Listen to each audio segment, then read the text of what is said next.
ഒരുമിച്ച് തൂങ്ങി മരിക്കാമെന്ന് വിശ്വസിപ്പിച്ച ശേഷം കോഴിക്കോട് എലത്തൂരിൽ യുവതിയെ കൊലപ്പെടുത്തിയ സംഭവത്തിൽ കൂടുതൽ വിവരങ്ങൾ പുറത്ത്.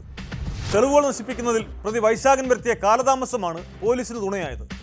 16 വയസ്സ് മുതൽ ഇയാൾ പീഡിപ്പിച്ചു വരികയാണെന്ന യുവതിയുടെ ഡയറിക്കുറിപ്പുകളുടെ അടിസ്ഥാനത്തിലാണ് കൊലപാതകത്തിനൊപ്പം പോക്സോ കേസിൽ രജിസ്റ്റർ ചെയ്തത്. ഫോറൻസിക് സംഘം സംഭവസ്ഥലത്ത് പരിശോധന നടത്തി. വൈശാഖനെ കസ്റ്റഡിയിൽ വാങ്ങി കൂടുതൽ ചോദ്യം ചെയ്യാനാണ് പോലീസിന്റെ തീരുമാനം.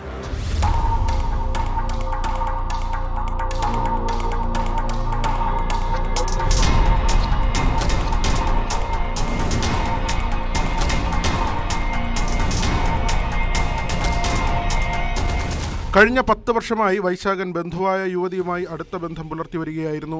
ഒന്നിച്ച് ജീവിക്കാൻ കുടുംബവും സമൂഹവും അനുവദിക്കാത്തതിനാൽ രണ്ടുപേരും ഒരുമിച്ച് ജീവനൊടുക്കാമെന്ന് ഇയാൾ യുവതിയെ വിശ്വസിപ്പിച്ചു.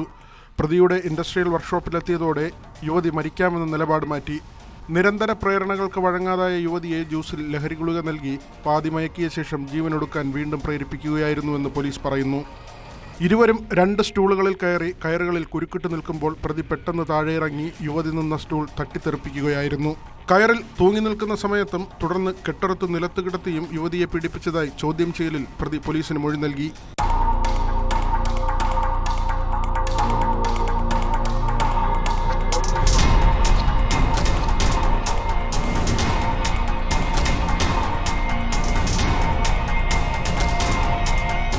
വർക്ക്ഷോപ്പിൽ യുവതി ജീവനൊടുക്കിയതായി ഭാര്യയെ ഫോണിൽ വിളിച്ചറിയിച്ച ഇയാൾ ഭാര്യയ്ക്കൊപ്പമാണ് യുവതിയെ കാറിൽ കോഴിക്കോട്ടെ സ്വകാര്യ ആശുപത്രിയിൽ എത്തിച്ചത്. സംഭവത്തിൽ ദുരൂഹത തോന്നിയ നാട്ടുകാരിൽ ചിലർ വിവരമറിയിച്ചതോടെ പോലീസ് ഉടൻ സ്ഥലത്തെത്തി സ്ഥാപനം പൂട്ടി മുദ്രവെച്ചു. യുവതിയെ ആശുപത്രിയിൽ എത്തിച്ച ശേഷം തിരിച്ചെത്തി CCTV ദൃശ്യങ്ങളടങ്ങിയ ഹാർഡ് ഡിസ്ക് നശിപ്പിക്കാനായിരുന്നു പ്രതിയുടെ പദ്ധതി. ശബ്ദരേഖ അടങ്ങിയ CCTV ദൃശ്യങ്ങൾ ലഭിച്ചതോടെ പോലീസിന്റെ ജോലി എളുപ്പമായി. യുവതിയുടെ പോസ്റ്റ്മോർട്ടം റിപ്പോർട്ടിലും സ്വയം ജീവനൊടുക്കിയതല്ലെന്നുള്ള കണ്ടെത്തലുണ്ടായിരുന്നു. വൈശാഖന് മറ്റൊരു സ്ത്രീയുമായി ബന്ധമുണ്ടെന്ന് മനസ്സിലാക്കിയതിനെ തുടർന്ന് ഈ യുവതിയുമായുള്ള ബന്ധത്തിൽ വിള്ളൽ വീണിരുന്നു. യുവതിയുമായുള്ള ബന്ധം ഭാര്യ അറിയുമെന്ന ഭയത്താലാണ് കൊലപാതകം നടത്തിയതെന്നാണ് പ്രതി പോലീസിന് നൽകിയ മൊഴി. പ്രതിക്കെതിരെ കൊലക്കുറ്റത്തിന് കേസെടുത്തിട്ടുണ്ട്. കൊയിലാണ്ടി കോടതിയിൽ ഹാജരാക്കിയ പ്രതിയെ റിമാൻഡ് ചെയ്തു. ഇയാളെ കസ്റ്റഡിയിൽ വാങ്ങി കൂടുതൽ ചോദ്യം ചെയ്യാനാണ് പോലീസിന്റെ തീരുമാനം. 26 വയസ്സുള്ള യുവതിയെ 16 വയസ്സ് മുതൽ പ്രതി പീഡിപ്പിച്ചിരുന്നതായി യുവതിയുടെ ഡയറിയിൽ നിന്ന് പോലീസിന് തെളിവ് ലഭിച്ചു.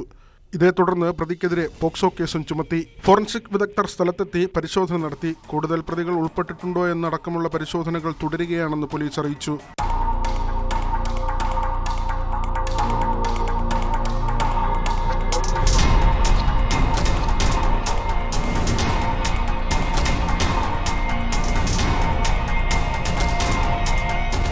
ന്യൂസ് 18 കോഴിക്കോട്. തിരുവനന്തപുരം. കൂടുതൽ വാർത്തകൾക്ക് News 18 Keralam YouTube channel subscribe ചെയ്യുക.